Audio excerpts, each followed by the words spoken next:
if you're not a first home buyer, now you're competing with somebody that's got $30,000 of free money.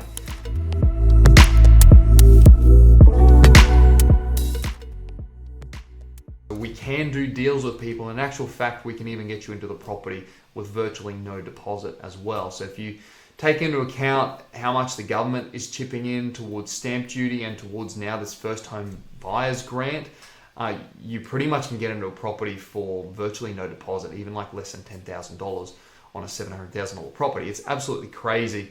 And it's going to be cheaper than renting if you can rent out, a room or two, even with mortgage rates the way they are and rents the way that they're soaring as high as they are. So I think it's a great opportunity for young people or for first home buyers to get into the market. Now, one thing I just want to highlight, so that's the good news.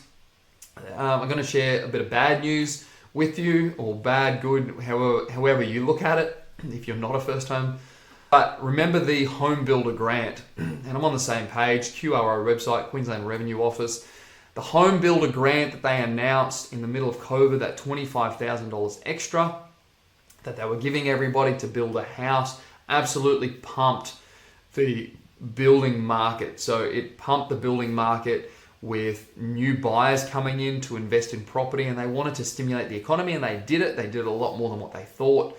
Now, the First Home Buyers Grant will not do the same as what the Home Builder Grant will do. In other words, it's only applicable to first home buyers. So you're not talking about a bigger segment of the market like the Home Builder Grant that they released in 2020. However, those first home buyers will flood or start to flood those affordable markets. And if you're not a first home buyer, now you're competing with somebody that's got $30,000 of free money.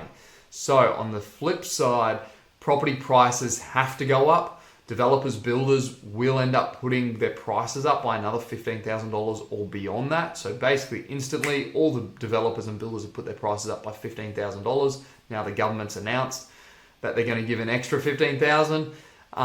So on that side of things, prices have automatically gone up as a result of the government introducing this. And inflation is still prevalent. Building prices are still going up. It's still costing more to develop a block of land, so produce a new block of land and build a house. So it's inevitable that prices were going to go up anyway. This has just kind of put a bit more fuel onto the fire. So one other thing that I want to mention is after the Home Builder Grant got introduced and where we're heading for in terms of construction pricing is only up.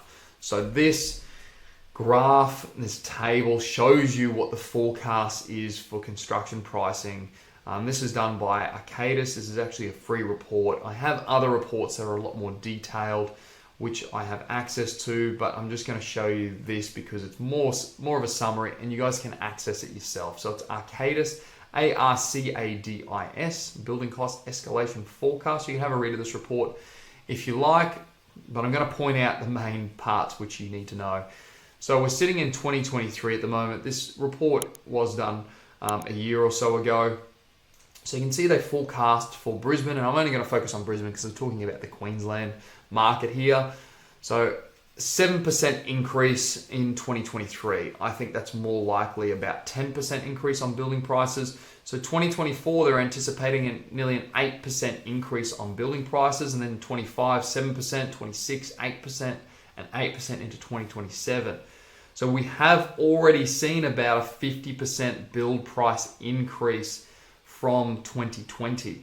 So we've already seen 50%, and they're forecasting, if you take out this 14%, they're forecasting another 40% on top of that.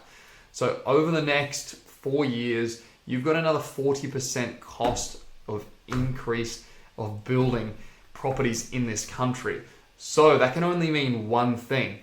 It means that the cost of building is going to go up by 40%. So you can add at least 40% to the price of dwellings or price of a new dwelling, and then that will only have a flow-on effect to second-hand dwellings. So this construction cost increase, they underestimated initially, and they may be underestimating it in years to come. So they forecast, 40-odd%.